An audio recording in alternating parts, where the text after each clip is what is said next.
Nandito po ang doktor ni former President Duterte, si Doc Agnes, at dalawa pang doktor. Constitutional right po ng bawat Pilipino punahin ang medical. May procedure po siya bukas, kaya po siya dito, may dala kaming ambulansya. Hindi kami pinapasok. So ano nangyari, Senator? Senator, ano nangyari po sa loob? Hindi namin alam, hindi kami pinapasok. Hindi kami pinapasok. Hindi po kayo pinapasok sa Hindi VIP? kami pinapasok. May order po. Nakausap. Sinabi ba sa inyo, Senator, kung nasaan si Presidente, sinabi ba sa inyo kung saan siya dinala? Dinala na nila eh. Sige na. Hindi Sir, namin meron ba alam. arrest warrant? Hindi namin alam. Arrest warrant po. Hindi namin nakita. Senator, ano po yung sakit ni Presidente? Bakit may dala kayong Marami po siyang sakit. Mag-80 years old na po siya. March 28, mag-80 years old na po yung matanda. You wanted to bring him to the Alam nyo, hospital? wawa. Alam mo, Kawawa hindi yung- ko alam kanina, kausap ko si General Marbil. And sabi niya sa akin, bilang counsel ni President Duterte, isasama ako doon sa quarter kung dadalhin siya sa krame. Ngayon, hindi mo kami sinama. Binawala kami sumama.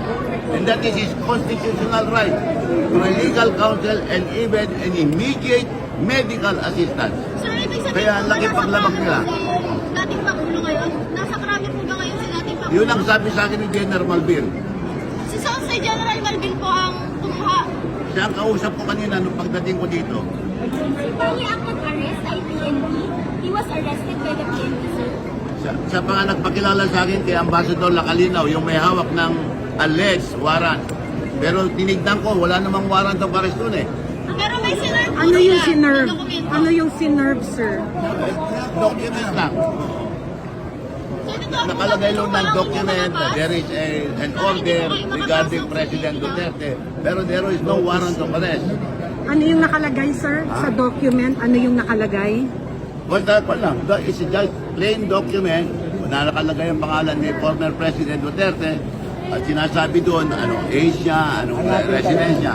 Okay. So, tinanong ko saan nasa ng warrant of arrest, sabi niya nandun. Pero hindi pa naman pinapakita. Senator, pag-usapan niyo po ba to ni Presidente kung ano yung bala, kung ano yung gagawin if this happens? May mga abogado po siyang kasama. Si former Secretary Miguel Dea,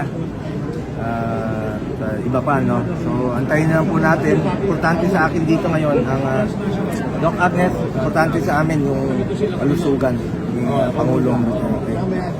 Alam niyo 80 years old na po siya. Kailangan talagang bantayan. At yan naman po ang pinangako ko. Si Pangulong Duterte yung tutukan ng kanyang kalusugan. Kanyang Sir, pagtanda. nakita niyo siya. Anong estado Hindi niya? ko po nakita. Nakita ko lang sa video kanina. Alam niyo po kung saan dinala? Hindi pa namin alam. Yun po ang aalamin pa namin ngayon. Hanapin namin. And of course, sumusunod naman sa batas si Pangulong Duterte. He is 80 years old na po. 80 years old na po si Tatay Digong. At ginawa lang niya ang trabaho niya So, para sa bayan. na-surprise ba kayo, Sen, dito sa arrest na ginawa ng PNP upon arrival? In-expect na po natin ito. And Marami na po kaming narinig ng mga nakaraang araw. Sabay po ba kayong dumating from Hong Kong? Ay, hindi. Hindi nga ako pinapasok dito eh. Okay. Actually, pinagbawalan kami, doktor, kasama ko yung ambulansya, dahil importante nga sa akin yung kalusugan niya. Unahin muna natin ang kalusugan before anything else. Binawi yung pass namin. Hindi kami pinapasok. Hanggang VIP, sir, hindi kayo pinapasok. Hindi kami pinapasok. Hindi kami, doktor niya yun. Dala namin yung ambulansya. Anyway, sa mga kababayan ko, mahinahon muna kayo. Antayin muna natin, alamin muna natin yung katotohanan. Yun lang po ang pakiusap ko sa inyong lahat. Siguraduhin muna natin na ligtas at maayos ang kalusugan ni dating Pangulong Duterte. Sir, pakilinaw, anong estado ngayon? Inaresto o hindi? Hindi ko po alam. Hindi namin alam dahil hindi po kami pinapasok. So, upon arrival ba, Sen? Upon Diretso arrival po, na? hindi po kami magkasama. Nagbalikan lang po ako nung overnight lang po. Pero He was sinundo taken po into siya? custody, sir? Sinundo siya, Sen, from the tube. Nasa Diniretso custody na? siya ngayon ng PNP. Saan po dinala? Nasa PNP na lang po. Pupuntahan na namin po. Hanapin namin. Hanapin namin tatay ko. Yan, yung